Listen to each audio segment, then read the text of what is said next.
was really significant because this is where the whole story of the Sinaiks sort of enters the picture for me.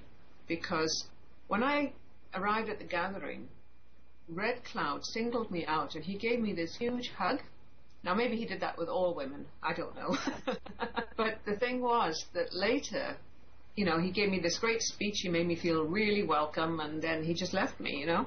And the great speech was all in Cree, he didn't speak English, so I didn't know what he was saying.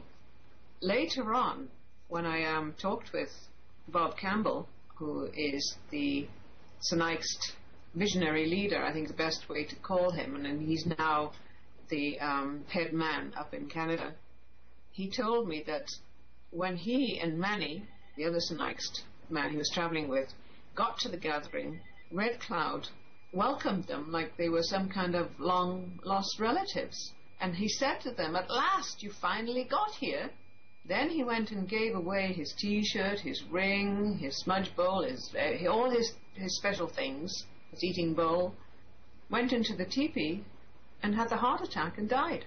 That part of the story isn't much known, because, I mean, I don't know what that elder knew about what he was doing in that ancestral land, because the gathering ground at Edgewood is situated, as I subsequently learned, in the middle of three significant spiritual sites of the Sinaiks. I mean, sites of great focus. I don't like to call them sacred sites, because everything's sacred, but these were sites of specific focus.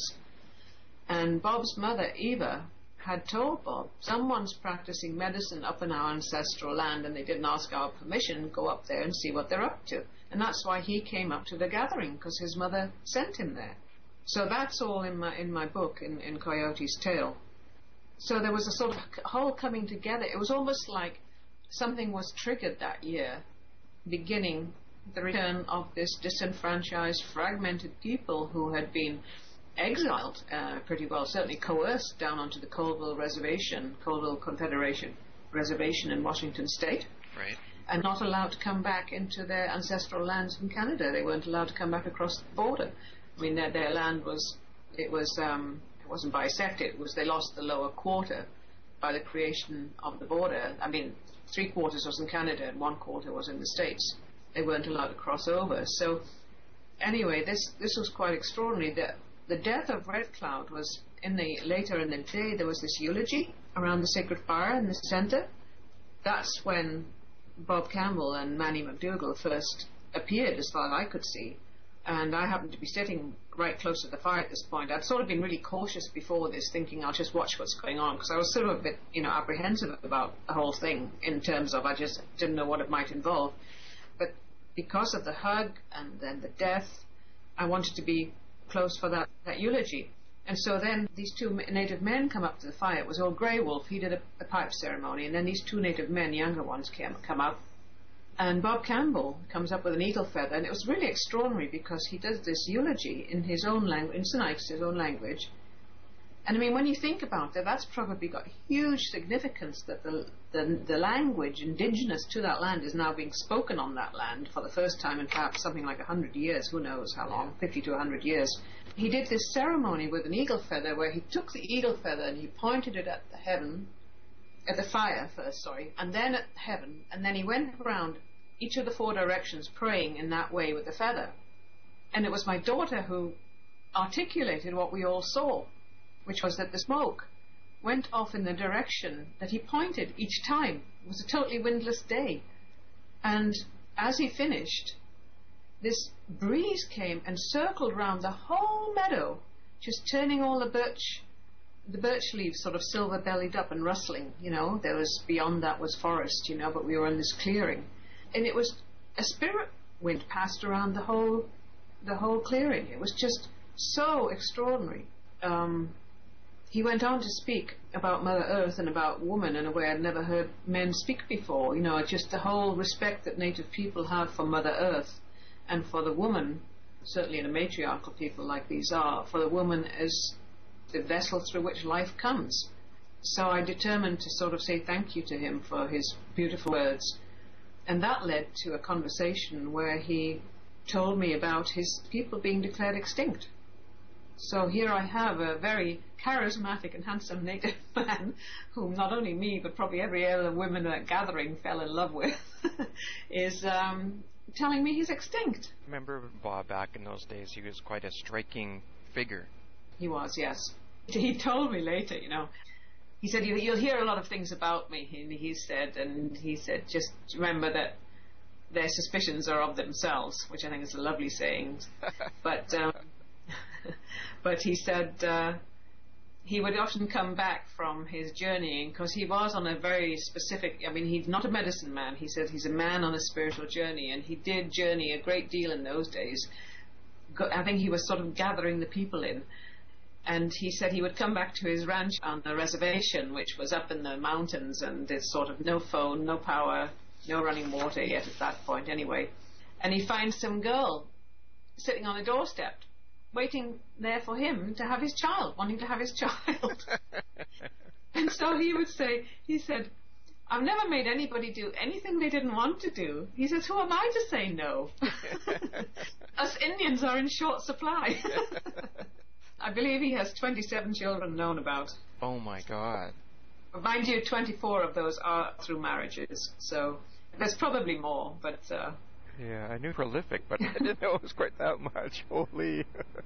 Well, you see, the thing is that in our society is that we don't get this thing about spirit. I think that spirit was moving very strongly in Bob in those days. He was on a very powerful mission.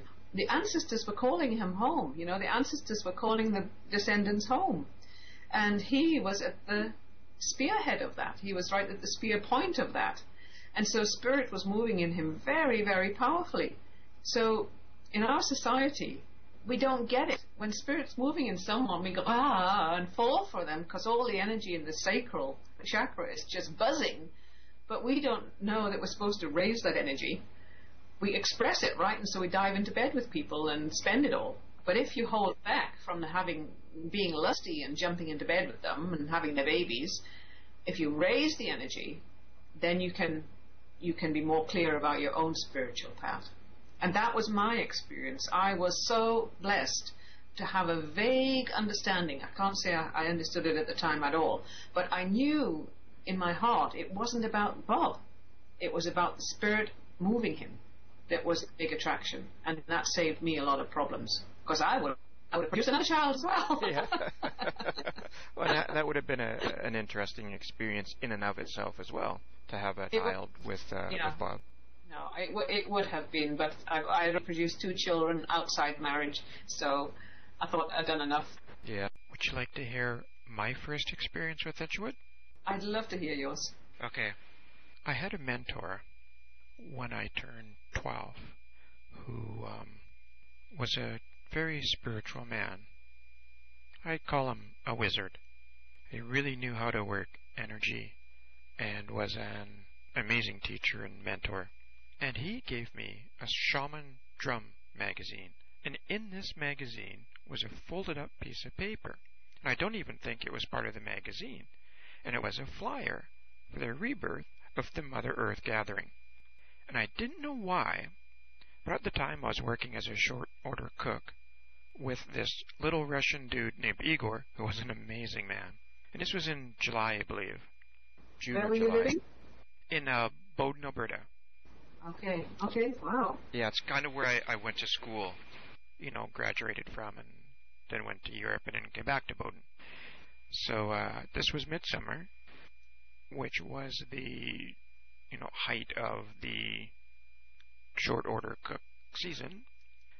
So I went to Igor, who I had this awesome relationship with, and I said, I know this is the prime time, and this is when you really need people, but I really need a week off work. And he kind of looked down, and he said, okay, I don't want to do this, because he had come to me months before and said, I never had a son, and would it be okay if I treated you as my son? And I said, wow, I'm completely honored, absolutely. And he was going to be putting me through, we had talked about him putting me through cooking school and such, because he was going to open a restaurant in BC in the future. And but he said, I'll let you have this time off, but I got a feeling that you're not going to come back. And I just had this feeling that I really need to go to this gathering. So I hitchhiked from Bowden to Edgewood, and it took me 4 days.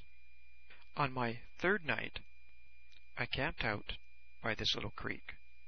I just had a little bit more to go the next morning, quarter mile or so, to the old rodeo grounds of Edgewood. That night, I was serenaded by coyotes all night. It was awesome. And I had this dream. And I dreamt of 7 people.